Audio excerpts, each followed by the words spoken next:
Our sages in Sanhedrin 19b say that if a Nasi wants to overlook his honor may be overlooked. If a king wants to overlook his honor may not be overlooked. Be aware this mitzvah also extends by Rambam to come to prohibit cursing anyone who's in the highest position of authority, regardless whether that authority is in rulership or Torah. And you have to think, what about President Trump in 2025? And this is the negative commandment 3:16 in Exodus Shemos 22:27. It says, and Nasi of your people do not curse.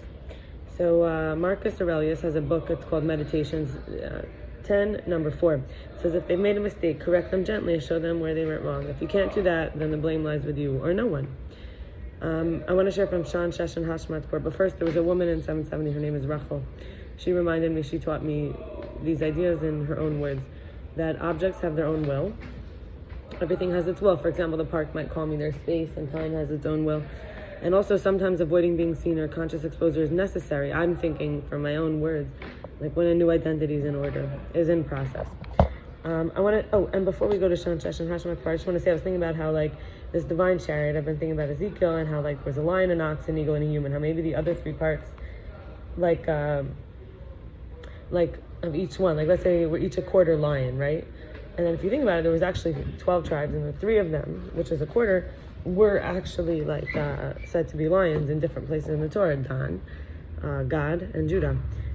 Yehuda, Gad, and Dan. So maybe the other 3 parts are inside of each person. For example, let's say the human parts are Virgo, because you have the human figure Gemini, which is the twins, and maybe there's another. You have Ox, which is Taurus, and maybe it's Aries. They say is a ram. Thinking of Yosef is one of the tribes, and then you have the eagle. Maybe it's a Libra.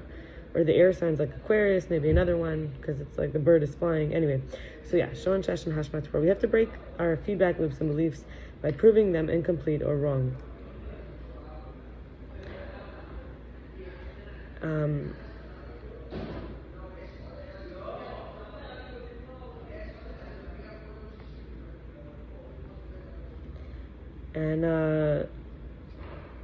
We have to identify our top priorities and then focus on what actually moves the needle versus being stuck in the motivational triad of, 1, avoid pain, stay safe, 2, seek pleasure, instant gratification, and 3, conserve energy. The brain takes 20 to 25% of our body energy, so that's why we minimize our efforts as best of our ability. Anyway, this creates bad habits because we're avoiding uncomfortable feelings, and we have this over-desire, potentially, God forbid. I'm not saying that we're avoiding uncomfortable feelings. It could lead, if we're so afraid of pain and we're so seeking instant gratification, that we might avoid uncomfortable feelings, or we might have an over-desire to do something that brings a quick relief. But sometimes staying quiet feels safe, or staying with what you know. The brain associates the unknown sometimes with death. So actually, this artificial, short, quick fix dopamine hits are just temporarily numb discomfort. They numb the discomfort without addressing the root cause. So when we actually reprogram, it does require us to find a bigger, stronger belief and be brave enough to challenge that which we thought was true, and to sit in the period of mentally adjusting to a new reality, which can feel or seem unpleasant, but ultimately we end up not feeling as much discomfort because our tolerance changes and we enter in a deeper, better vessel container self.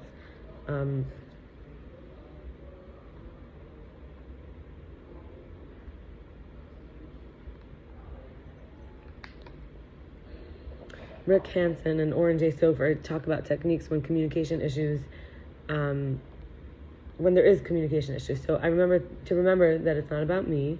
Another person's beliefs and habits belong to them. Also to recognize that if there's any insistence or urgency as being, we're already on thin ice. If we're already getting to be pushy and it's urgent, we can see the needs, for example, space or connection, as part of the greater human bank of needs. We can practice seeing them with compassion, which will help me feel like the bigger person, the same compassion that I've cultivated for myself. Instead of layering information on back and forth, pausing and mirroring back what I got so that there's understanding can actually help us even more. We can take time or say that I need to think and continue this in the future, because it's important that first we validate and then we plan. We have to pause when we find that we're needing them to be wrong or suffer, to realize that maybe we've drifted from our intentions.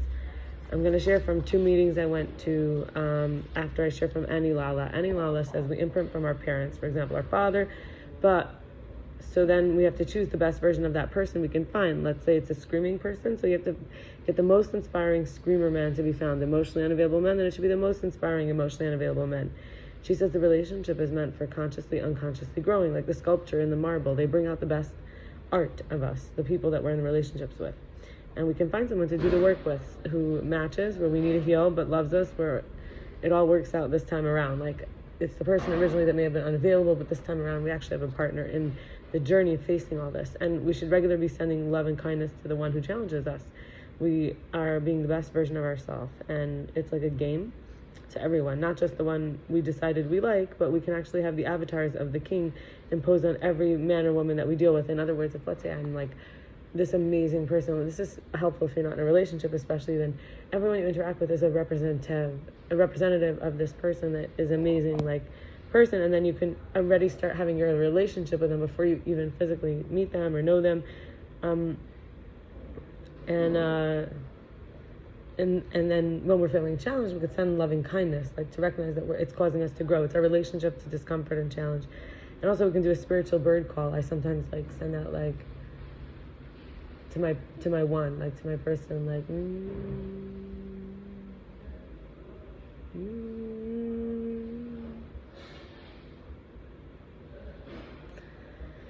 And also we can send out the signal to contact him, like sending out our signal, or to her, if that's where you're at.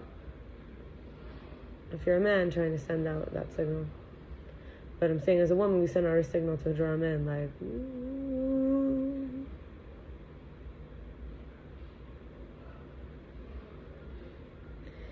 And so I'm in recovery meetings to help me with all of this. So first of all, I went to a coda meeting and I thought it was...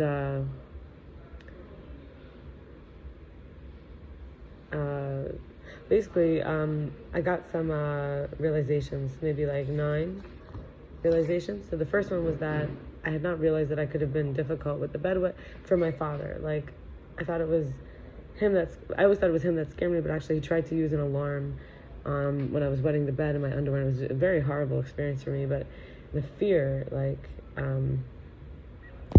then number 2, I noticed that I wasn't shutting down as much. I was staying present with what it is, so it's not harder later. Like if I push it off for later, if I step out of, if I check out. That was from a coda meeting, Codependents Anonymous. Then 3, I saw Nazi, this man that gave so much more than I realized and opened up to me, but I wasn't satisfied with the respect my expectations.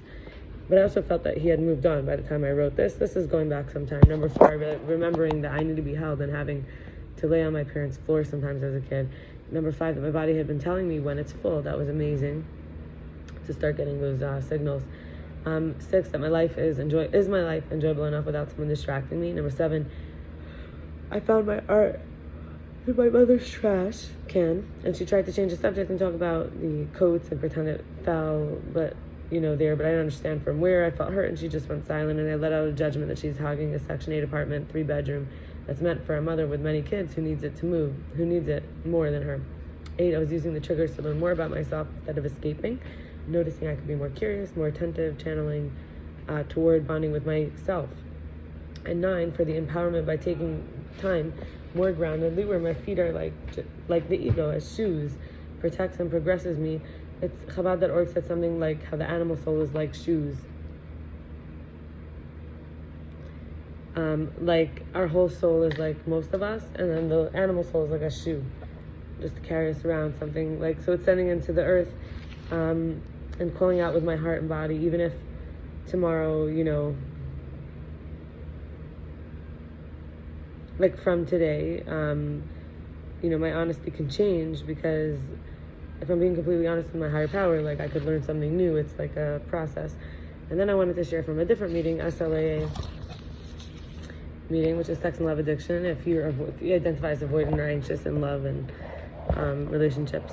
So I felt powerful, but I was being used, and then celibacy as the other pendulum, going from one end to the other didn't work either. Recovery seems to be about my creativity, finding and it's the medicine, finding other ways to learn information that feeds my mind, help me fall asleep, expressing or processing my feelings, feeling the feelings, healing, finding entertainment, practicing soothing my body, and having my own schedule, hobbies, enjoying my own company, just like coming back to a self. this external merging, like a unity, versus this internal. Like, so instead of having to do it with someone on the outside, doing it with the self, living my own life, instead of thinking like the root of self-worth of having my own life versus having to give every part away.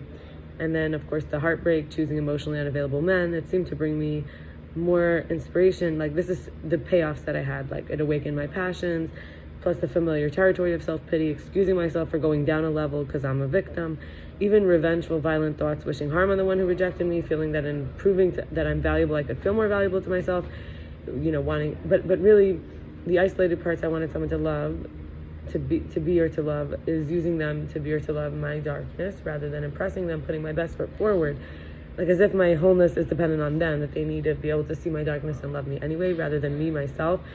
How deadened and numb I was feeling because I was avoiding the isolated parts, even though the integration of them is what brings me the peace.